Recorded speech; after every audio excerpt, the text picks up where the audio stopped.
પ્રકરણ નંબર 1 વાસ્તવિક સંખ્યા. વાસ્તવિક સંખ્યા સ્ટાર્ટ કરીએ આપણે તો 1.1 નો જે પહેલો પ્રશ્ન છે એ પ્રશ્ન એવું કહે છે કે અવિભાજ્ય અવયવોના ગુણાકાર સ્વરૂપે દર્શાવવાની છે દરેક સંખ્યાને. તો તમને સૌથી પહેલાં એટલું આવડવું જોઈએ કે અવિભાજ્ય સંખ્યા કોને કહેવાય. સૌથી પહેલાં શું આવડવું જોઈએ કે અવિભાજ્ય સંખ્યા કોને કહેવાય. તો આપણે જોઈએ કે માત્ર ને માત્ર બે જ અવયવ પડતા હોય ને એને શું કહેવાય? અવિભાજ્ય સંખ્યા કહેવાય. હવે જો હું તમને પહેલેથી શરૂ કરું તો એક છે એ એક એકુ એક, આ એક જ અવયવ પડે તો આને અવિભાજ્ય સંખ્યા ન કહેવાય. ઓકે, તો કઈ સંખ્યા કહેવાય? તો આપણે જોઈએ એને કઈ સંખ્યા કહેવાય. પહેલાં આપણે શીખીએ છીએ કે અવિભાજ્ય સંખ્યા કોને કહેવાય. ઓકે, જો આ બે છે તો આને એક દુ બે અને બે એકુ બે, આ બે જ અવયવ પડે, ત્રીજો અવયવ પડે નહીં, તો આને અવિભાજ્ય સંખ્યા કહેવાય. ઓકે, 3 છે 3 તો એ પણ 1 તેરી 3 અને 3 એકુ 3, બાકી કોઈના ઘડિયામાં 3 નહીં આવે તો આને પણ આપણે શું કહેશું? અવિભાજ્ય સંખ્યા કહેશું. ઓકે, આપણે 4 લઈ લઈએ. આપણે શું લઈ લઈએ? 4. તો 1 ચોકું 4 થાય, 2 દુ 4 થાય, 4 એકુ 4 થાય, તો આ 2 કરતાં વધારે અવયવ પડ્યા. જો 3 અવયવ પડ્યા, 2 કરતાં વધારે અવયવ પડ્યા, 3 અવયવ પડ્યા, તો આને અવિભાજ્ય સંખ્યા નો કહેવાય. આને શું કહેવાય? વિભાજ્ય સંખ્યા કહેવાય. તો આનો મતલબ એવો થયો કે જો માત્ર ને માત્ર 2 અવયવ પડે તો એને કહેવાય અવિભાજ્ય સંખ્યા, અને 2 કરતાં વધારે પડે તો એને કહેવાય વિભાજ્ય સંખ્યા. સાહેબ આ તો 2 કરતાં વધારે નથી, માત્ર ને માત્ર એક જ અવયવ પડ્યો આનો, તો આને કહેવાય વિશિષ્ટ સંખ્યા અથવા તો તટસ્થ સંખ્યા કહેવાય. શું કહેવાય? વિશિષ્ટ સંખ્યા અથવા તો શું કહેવાય? તટસ્થ સંખ્યા કહેવાય. ઓકે, અવિભાજ્ય સંખ્યામાં ખબર પડી ગઈ. માત્ર ને માત્ર 2 જ અવયવ પડતા હોય તો એને શું કહેવાય? અવિભાજ્ય સંખ્યા. 2 કરતાં વધારે અવયવ પડતા હોય તો એને કહેવાય વિભાજ્ય સંખ્યા, અને માત્ર ને માત્ર એક જ અવયવ પડતો હોય તો એને કહેવાય વિશિષ્ટ સંખ્યા અથવા તો તટસ્થ સંખ્યા. તો તમારે એક ફેક્ટ યાદ રાખવાનું છે કે 1 થી 100 સુધીમાં 1 થી 100 સુધીમાં 25 જેટલી અવિભાજ્ય સંખ્યા હોય છે. કેટલી હોય છે? 25 જેટલી અવિભાજ્ય સંખ્યા હોય છે. બીજું કે તો સાહેબ વિભાજ્ય સંખ્યા કેટલી હોય? તો આ 25 અવિભાજ્ય તો બાદ કરવાની પ્લસ આ એક વિશિષ્ટ બાદ કરવાની, એટલે કે ટોટલ કેટલી હોય છે? 74 સંખ્યા જે છે એ વિભાજ્ય સંખ્યા હોય છે. એટલે 1 થી 100 માં 25 જેટલી શું હોય છે? અવિભાજ્ય સંખ્યા હોય છે. અવિભાજ્ય સંખ્યા હોય છે. ઓકે, 74 જેટલી. ઓકે, 25 કાઢી નાખો 100 માંથી એટલે 75 ને એક વિશિષ્ટ સંખ્યા કાઢી નાખો તો 74 જેટલી શું હોય છે? વિભાજ્ય સંખ્યા હોય છે. કેવી સંખ્યા હોય છે? વિભાજ્ય સંખ્યા હોય છે. હવે દાખલો 1.1 નો પહેલો શરૂ કરતા પહેલા આપણે એક આ પણ શીખવું પડશે કે વિભાજ્યતાની ચાવીઓ શીખવી પડશે. શું શીખવું પડશે? વિભાજ્યતાની ચાવીઓ આપણે શીખવું પડશે, તો જ આપણને અવિભાજ્ય અવયવ પાડતા આવડશે. ઓકે, તો 2 ની વિભાજ્યતાની ચાવી શું કહે છે? તો કે એકમનો અંક. હવે જો હું તમને કહી દઉં, આ તો તમને ખબર હોય ને કે માનો કે આ છે ને આને એકમનો અંક કહેવાય, આને દશકનો અંક કહેવાય, આને 100નો અંક કહેવાય, આને શું કહેવાય? 1000મો અંક કહેવાય. એકમ, દશક, 100, 1000 એવું આપણે ભણતા હતા. ઓકે, તો આપણે 2 ની વિભાજ્યતાની ચાવી ભણવાની છે. તો 2 ની વિભાજ્યતાની ચાવી શું કહે છે? તો કે એકમનો અંક. ખાસ ધ્યાન રાખજો, અહીંયા હું લખું 2 ની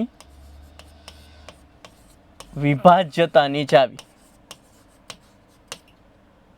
2 ની વિભાજ્યતાની ચાવી શું કહે છે? તો કે કોઈ પણ અંક લઈ લો, એમાં એકમનો અંક 2, 4, 6, 8 કે 0 હોય.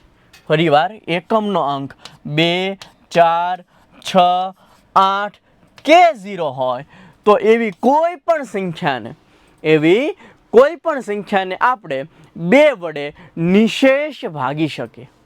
નિશેષનો મતલબ શું કે શેષ ન વધે, શેષ 0 વધે.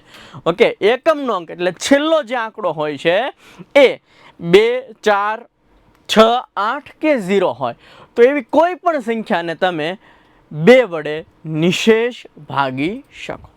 ઓકે, અહીંયા પણ આપણે એને જે ચાવીઓ શીખીશું કે જે અવિભાજ્ય સંખ્યા હોય. ઓકે, બાકી જે વિભાજ્ય સંખ્યા છે એની ચાવીને તમારે જરૂર નહીં પડે. હું એવું લાગે તો તમને મોઢે કહી દઈશ, પણ જે આપણે જરૂર છે એની આપણે ચાવીઓ ભણીશું. ઓકે, તો 3ની વિભાજ્યતાની ચાવી શું કહે છે?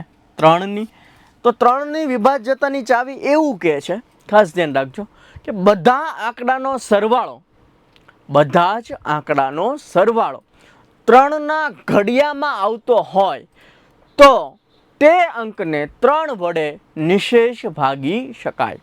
ઓકે, ચલો જોઈએ આપણે એક ઉદાહરણ લઈ લઈએ. સપોઝ કે આવું છે, ચાલો આને 3 વડે નિશેષ ભાગી શકાય કે નહીં આપણે ચેક કરવું છે. ઓકે, જોઈએ તો આ બધાનો સરવાળો કરવાનો, આ બધાનો શું કરવાનું? સરવાળો કરવાનો. 5 ને 1 6 ને 2 8 ને 4 12 ને 3 15, આ બધાનો સરવાળો 15 થાય છે. 15 3ના ઘડિયામાં આવે છે તો કે હા, 3 5 15. 15 3ના ઘડિયામાં આવે છે એટલે આ સંખ્યાને તમે 3 વડે નિશેષ ભાગી શકો. ખબર પડી? ફરીવાર આપણે પહેલા શીખ્યા 2ની વિભાજ્યતાની ચાવી. 2ની વિભાજ્યતાની ચાવી શું કહે છે તો કે એકમનો અંક 2, 4, 6, 8 કે 0 હોય તો તેવી સંખ્યાને આપણે 2 વડે નિશેષ ભાગી શકીએ. પછી શીખ્યા આપણે 3ની વિભાજ્યતાની ચાવી. શું કહે છે? બધા આંકડાનો સરવાળો કરવાનો. એ બધા આંકડાનો સરવાળો જો 3ના ઘડિયામાં આવતો હોય તો તેવા અંકને આપણે 3 વડે નિશેષ ભાગી શકીએ. ઓકે, જો હવે 4ની વિભાજ્યતાની ચાવી આપણે ભણતા નથી. શું કામ નથી ભણતા? કારણ કે આપણે અવિભાજ્ય અવયવ પાડવા છે. અવિભાજ્યમાં 4 આવતું નથી. તેમ છતાં હું તમને કહી દઉં છું કે 4ની વિભાજ્યતાની ચાવીમાં તમારે છેલ્લા 2 અંક જોવાના.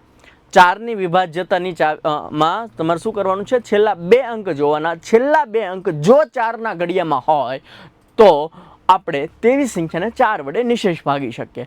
પણ આપણે જે અવિભાજ્ય અવયવ પાડીએ છીએ એમાં 4 આવશે નહીં, કારણ કે 4 પોતે અવિભાજ્ય સંખ્યા જ નથી. 4 કેવી છે?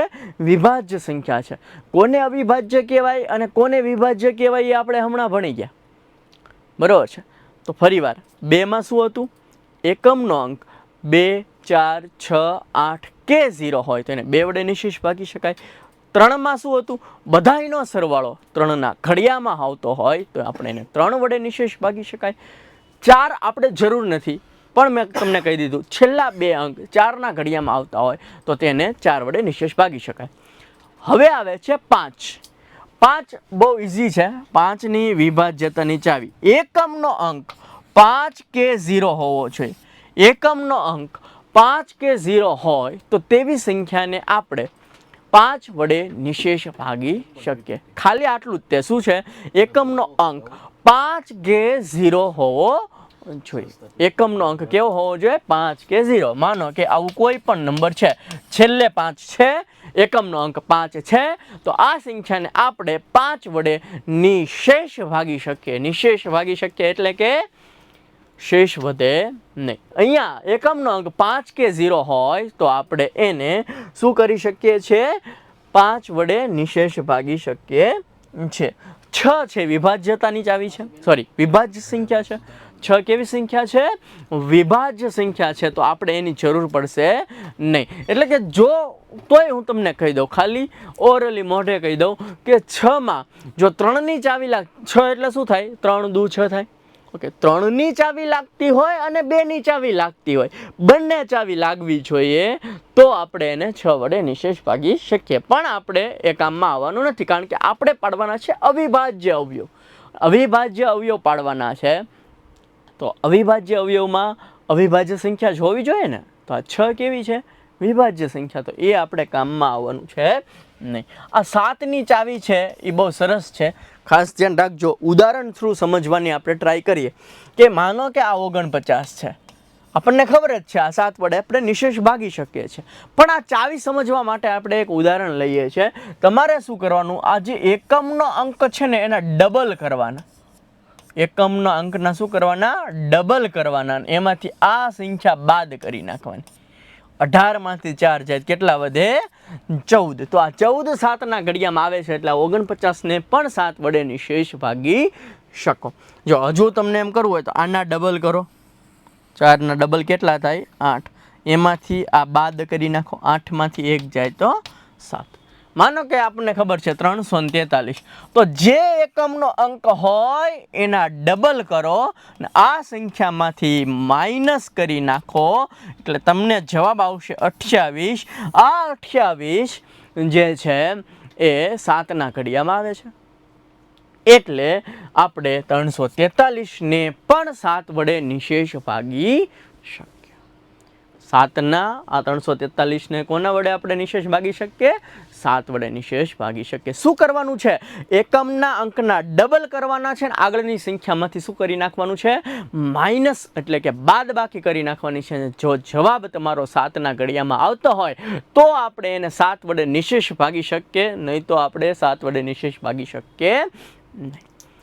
8ની ચાવી, 8ની ચાવી આપણે ભણવાની નથી, કારણ કે 8 વિભાજ્ય સંખ્યા છે ને આપણે અવયવ કેવા પાડવાના છે, આપણે અવયવ પાડવાના છે, અવિભાજ્ય અવયવ. એટલે વિભાજ્યને આપણે જરૂર છે નહીં, પણ ઓરલી કહી દઉં છું કે 8ની ચાવીમાં છેલ્લા 3 આંકડા જે છે, છેલ્લા 3 આંકડા એ 8ના ઘડિયામાં આવવા જોઈએ. 9ની ચાવી, 9ની ચાવીમાં જો 9 પણ અવિભાજ્ય સંખ્યા નથી ભાઈ, 9 વિભાજ્ય સંખ્યા છે. જો અહીંયા ધ્યાન રાખો, 9 છે એ 9 એકાય થાય, પછી 1 9 થાય, 3 13 થાય. જો 2 કરતાં વધારે અવયવ પડ્યા ભાઈ, 2 કરતાં વધારે અવયવ પડ્યા એટલે આ વિભાજ્ય સંખ્યા છે, અવિભાજ્ય સંખ્યા છે. આ જે 9 છે એ કેવી સંખ્યા છે, વિભાજ્ય સંખ્યા છે, અવિભાજ્ય સંખ્યા છે નહીં. 2 કરતાં વધારે અવયવ પડે ને તો વિભાજ્ય સંખ્યા કહેવાય. જો અહીંયા 3 અવયવ પડ્યા, અહીં કેટલા અવયવ પડ્યા, 3 અવયવ પડ્યા, તો આ કેવી સંખ્યા છે, વિભાજ્ય સંખ્યા છે. તકલીફ ક્યાં થાય છે કે મોટા ભાગના વિદ્યાર્થીઓ છે એ એકી સંખ્યાને જ અવિભાજ્ય સંખ્યા માની લે છે. એવું છે નહીં. જો આ એકી સંખ્યા હોવા છતાં અવિભાજ્ય સંખ્યા છે નહીં, એટલે ખાસ આપણે એ ધ્યાન રાખવાનું છે. અને બેકી સંખ્યા હોવા છતાં અવિભાજ્ય સંખ્યા હોય ને એવું એક જ સંખ્યા, એવી એક જ સંખ્યા છે 2. જો આ બગડો છે ને, બગડો એ બેકી સંખ્યા છે, યુગ્મ સંખ્યા છે, તેમ છતાં એ અવિભાજ્ય સંખ્યા છે. એ આ એક અને માત્ર એક જ સંખ્યા છે. 10ની ચાવી બહુ સરસ છે.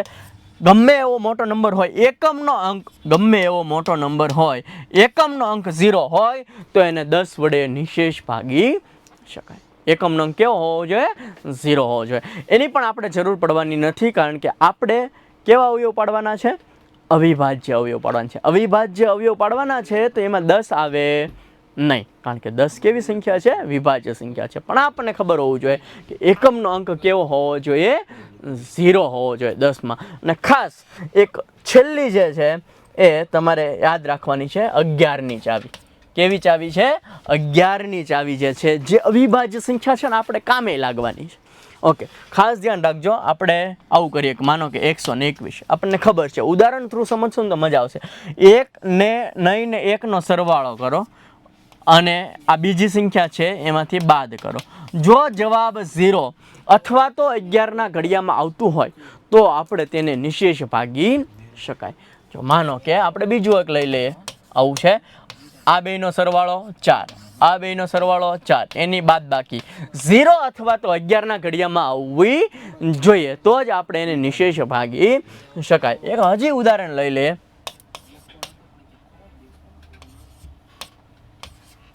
આવું છે બરાબર, 1 9 1 9 1 9 1નો સરવાળો 1 2 3 ને 4, આ બેનો સરવાળો 1 2 ને 2 4 ને 2 6. હવે 6 માંથી 4 જાય તો -2, બરાબર. ઓછાની નિશાની નો ધ્યાનમાં લો. તો આ 2 કાંઈ 11ના ઘડિયામાં નથી આવતો, 2 કાંઈ 0 છે નહીં, 2 11ના ઘડિયામાં નથી આવતો, તો આને આપણે 11 વડે નિશેષ ભાગી શકીએ નહીં. જો ગમે એવું મોટી સંખ્યા હોય,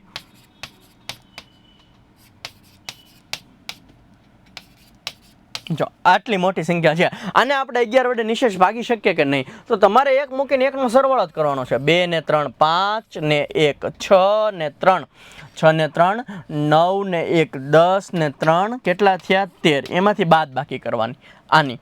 3 ને 1 4 ને 3 7 ને 1 8 ને 3 8 ને 3 9 10 ને 11 ને 1 12. તો જવાબ 13 માંથી 12 જાય કેટલો આવ્યો? 1 આવ્યો. જો જવાબ 0 અથવા તો 11 ના ઘડિયામાં આવે તો જ આપણે 11 વડે નિશેષ ભાગી શકીએ, બાકી નિશેષ ભાગી શકાય નહીં. તો અહીંયા આપણે શીખ્યા કે અવિભાજ્ય સંખ્યા કોને કહેવાય, વિભાજ્ય સંખ્યા કોને કહેવાય, બરાબર છે, વિશિષ્ટ સંખ્યા કોને કહેવાય, અને 1 થી 11 ની ચાવીઓ, બરાબર છે. પછી 1 થી 100 માં કેટલી અવિભાજ્ય સંખ્યા આવે? તો કે 25. કેટલી વિભાજ્ય સંખ્યા આવે? તો કે 74. કેટલી વિશિષ્ટ સંખ્યા છે? તો કે 1. એકમાત્ર એવી સંખ્યા છે જે બેકી હોવા છતાં અવિભાજ્ય સંખ્યા છે, કઈ? તો કે 2. અને પછી આપણે ચાવી શીખ્યા. કઈ ચાવી? તો કે જે જરૂર છે આપણે એ હું તમને શોર્ટમાં કહી દઉં, ફટાફટ કહી દઉં. તો કે 2 ની ચાવી, એકમનો અંક 2 4 6 8 કે 0 હોય તો આપણે તેવી સંખ્યાને 2 વડે નિશેષ ભાગી શકીએ. બધાયનો સરવાળો કરીએ અને 3 ના ઘડિયામાં આવે તો 3 વડે નિશેષ ભાગી શકાય.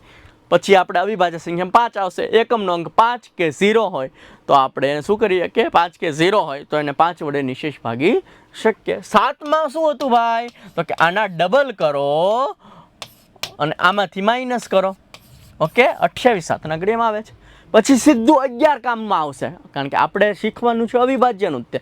11 માં 1 મૂકીને 1 નો સરવાળો કરવાનો, 1 મૂકીને 1 નો સરવાળો કરવાનો, પછી 2 ની બાદ બાકી કરવાની, અને એનો જવાબ જે છે એ 0 અથવા તો 11 ના ઘડિયામાં આવવો જોઈએ, તો જ આપણે એને નિશેષ ભાગી શકીએ. પછી બીજું એક એ શીખવાનું હતું કે માનો કે 25 ને 5 વડે ભાગી શકીએ આપણે, તો 25 ના વર્ગમૂળને પણ 5 વડે ભાગી શકીએ. ભાગી શકીએ નિશેષ, જવાબ ભલે જે આવે પણ ભાગી શકીએ છે. તો કહેવાનો મતલબ એ કે માનો કે 144 ને 12 વડે ભાગી શકો તો આનું વર્ગમૂળ 12 છે ને એને તમે 12 વડે ભાગી તો શકો છો. ઓકે, આવો એક આપણે થિયરમ છે જે આપણે આગળ 1.2 માં યુઝ કરશું. ઓકે, તો આશા રાખું છું કે તમને આ ઇન્ટ્રોડક્શન વિડીયો સમજમાં આવ્યો હશે. તો મેક્સિમમ શેર કરજો. ત્યાં સુધી જય હિન્દ, જય ભારત.